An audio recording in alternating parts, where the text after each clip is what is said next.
Welcome to Earnings Recap. Today we're covering NVIDIA Corporation's earnings report and call. Definitely. And it was quite a quarter. We've got the earnings call transcript, the 10Q filing, lots to unpack. Right. And our job here is to take all that, sometimes pretty dense information and just break it down into plain English for you. Exactly. Think of it as the highlights reel, the key takeaways you need to know about NVIDIA's performance. We want this deep dive to be your shortcut to really understanding what went on. And speaking of interesting takeaways, here's one that caught my eye from the sources. Did you know the next Nintendo Switch is apparently going to use NVIDIA's AI tech? Oh, yeah, I saw that. They mentioned a partnership aiming for a, quote, giant leap in performance. Using next-gen custom RTX GPUs, DLSS, quite a big deal for a console with, over 150 million units shipped for the current one? Absolutely. It really shows their tech reaching into these huge consumer spaces, even while, let's be honest, the main story is still data center. No doubt. Okay, so let's get into the big picture then. The headline numbers looked, pretty strong, didn't they? Especially considering they mentioned a challenging operating environment.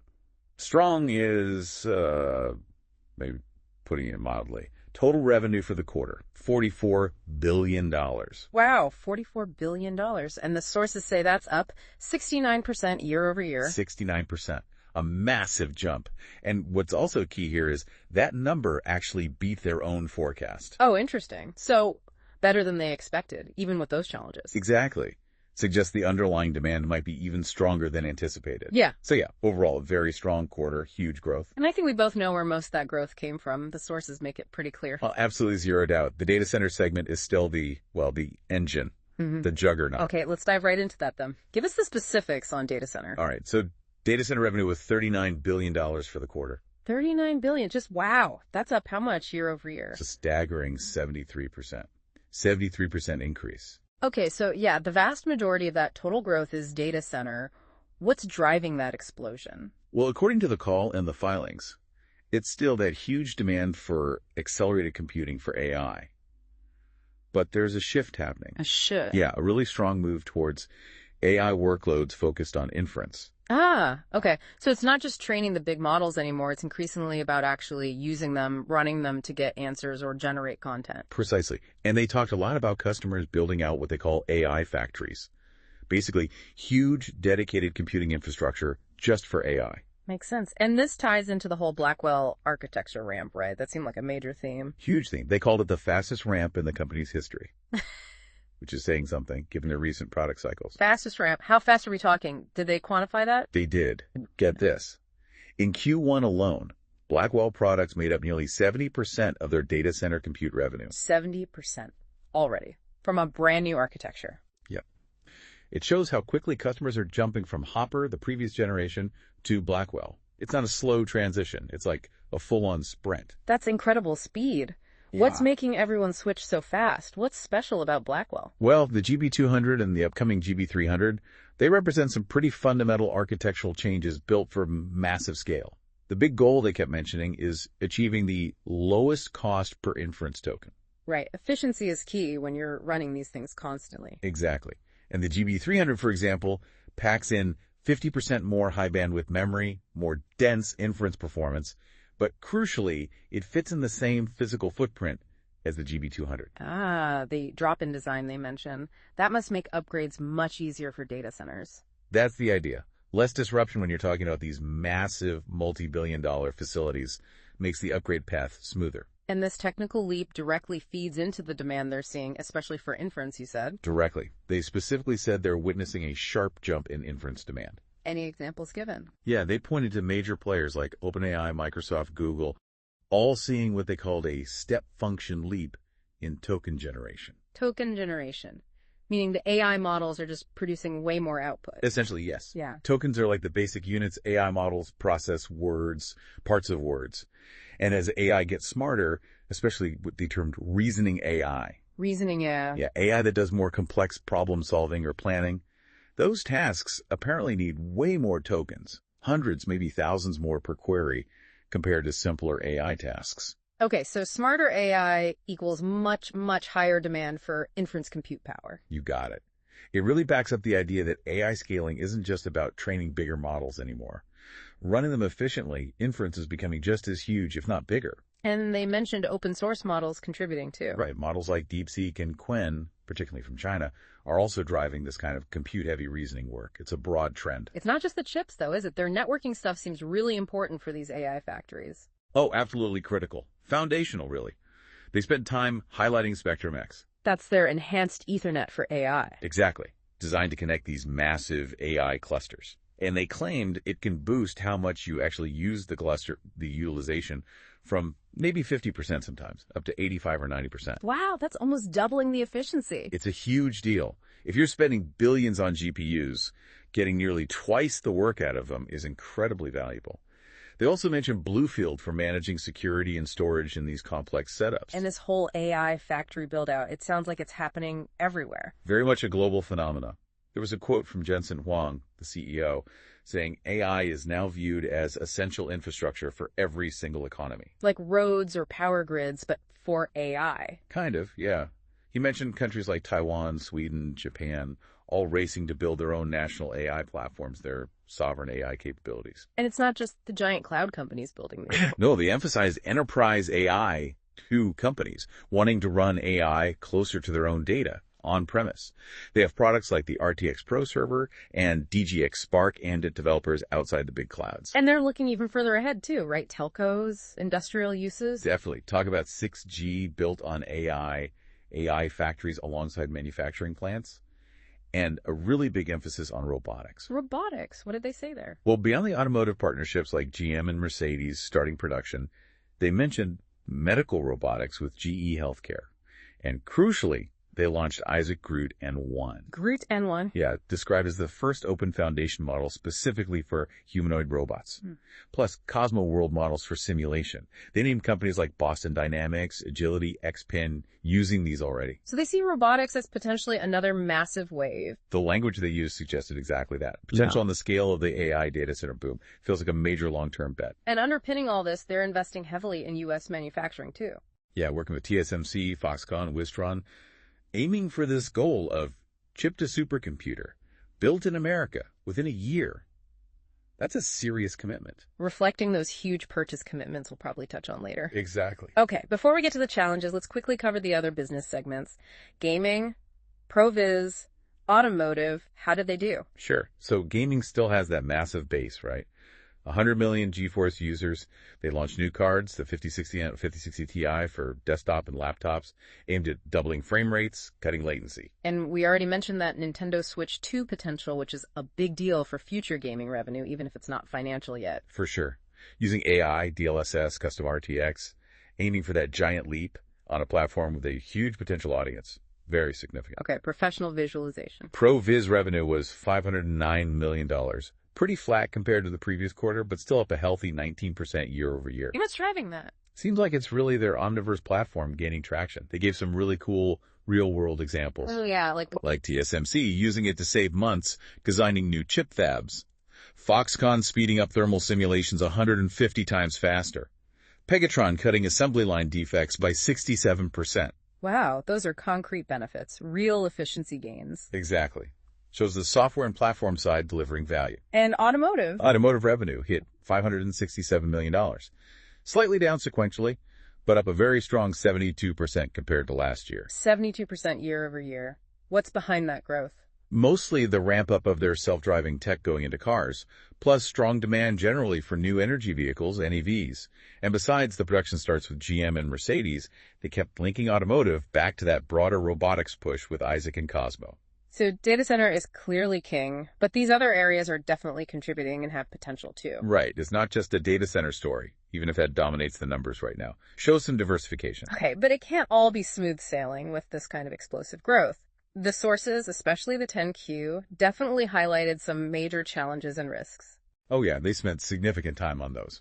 And probably the biggest, most complex one is the ongoing situation with China export controls. Right, this has been hanging over them for a while. What was the specific impact mentioned this quarter? Well, they were very direct, losing access to China's AI accelerator market, which they think could be worth nearly $50 billion, eventually would have a material adverse impact.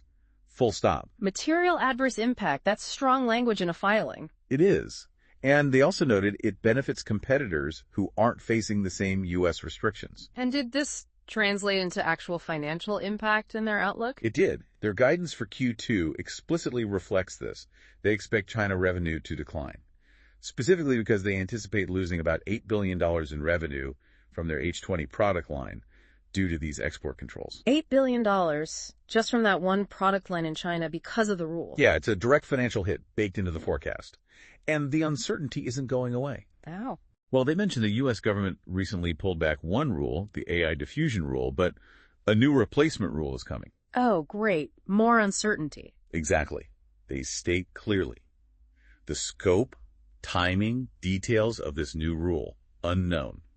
And it could impose new restrictions. So the goalposts might move again? Could very well happen. Right. And these rules target really specific tech specs, processing power, density, interconnect speed, memory bandwidth. It makes designing a compliant and competitive product for China incredibly difficult. There's a real risk they just can't make something good enough under the rules. That's the risk they highlight. Struggling to create a product for China's data centers that meets the regulations but isn't just, left in the dust by unrestricted competitors. And it's not just U.S. rules. China's reaction matters too. Right.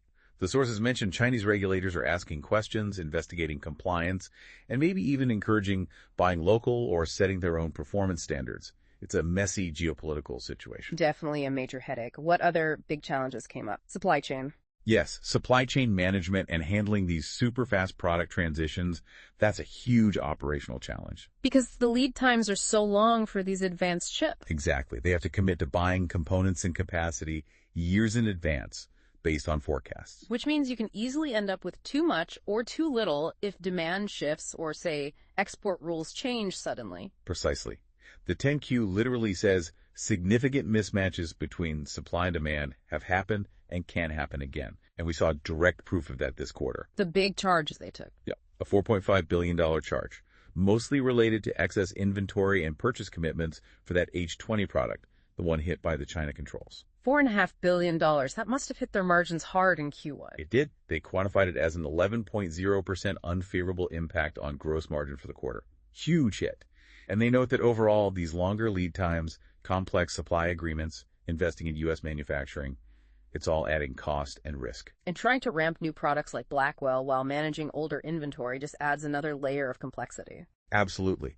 Moving so fast with such sophisticated systems, it increases the chance of volatility or maybe even quality or production hiccups if things aren't managed perfectly. It's like juggling nitroglycerin while sprinting. A vivid analogy. Did they mention anything else significant on the risk front? Legal stuff. Just briefly, they noted the ongoing securities class action lawsuit and related suits. Ah, the ones related to crypto mining demand disclosures from a few years back. That's the one. They just updated on procedure Supreme Court action, the case going back to the district court.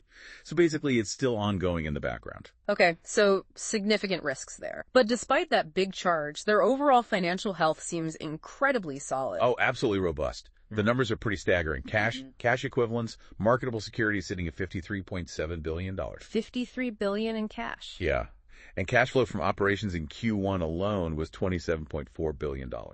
Just immense cash generation. And they're putting that cash to work, returning a lot to shareholders. Yeah. A record amount, actually. $14.3 billion returned just in Q1. Mostly through share buybacks, $14.05 billion plus dividends. But they're also committing huge amounts to future production, right? Yes, those purchase commitments are way up, totaling $43.5 billion now, with over $31 billion of that due within this fiscal year. Reflects those big bets on future capacity and the Blackwell ramp. They also noted warranty liabilities increased to $2.1 billion, which sometimes goes up with higher volumes or complexity, but they didn't detail the specific reason. Okay, let's quickly loop back to strategy before we get to the outlook, connecting the dots. Right. The core vision seems clear. AI as essential infrastructure. And the strategy is attacking that from all angles, giant AI factories for the cloud, enabling AI on-prem for enterprises, pushing it to future stuff like 6G and robotics. And they seem particularly focused on things like agentic AI and open source. Yeah, agentic AI, AI that can take actions they called game-changing. And they stress the importance of open source models. It shows they're thinking about the whole ecosystem, not just selling chips. Plus, The success of networking like Spectrum-X is key to making the whole infrastructure actually work efficiently. Okay, so finally, what did they guide for the next quarter, Q2? Revenue expected around $45 billion, give or take 2%, so implies some modest growth sequentially across the board. Modest growth. And how does the China situation play into that number? It's baked right in. The guidance assumes the strong Blackwell ramp continues, but it will be partly offset by that drop in China revenue, specifically the roughly $8 billion hit from the H20 product restrictions. Got it. So Blackwell up, China H20 down, netting out to modest overall growth. What about profit margins? They expect gross margins to actually improve sequentially in Q2, mostly because Blackwell is expected to be more profitable.